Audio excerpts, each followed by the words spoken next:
મિત્રો, આપણા રાજકોટમાં બાલભવન ખાતે નાના બાળકો માટે સુંદર મેળાનું આયોજન કરવામાં આવ્યું છે। આ મેળામાં મિત્રો તમને નાના બાળકો માટે અવનવી વેરાયટીમાં રમકડા મળી જશે।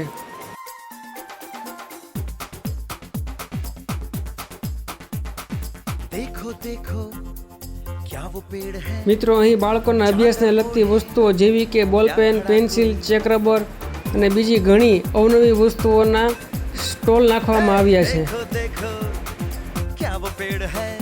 મિત્રો, અહીં તમને નાના બાળકો માટે લાકડાના ફેન્સી રમકડા એ પણ અવનવી વેરાયટીમાં મળી જશે। મિત્રો, અહીં તમને નાસ્તા માટેના લંચ બોક્સ, કંપાસ અને વસ્તુ રાખવા માટેના ફેન્સી પાઉચ અવનવી વેરાયટીમાં મળી જશે। તો રાજકોટવાસીઓ એકવાર જરૂર આ સુંદર મેળાની મુલાકાત લેજો।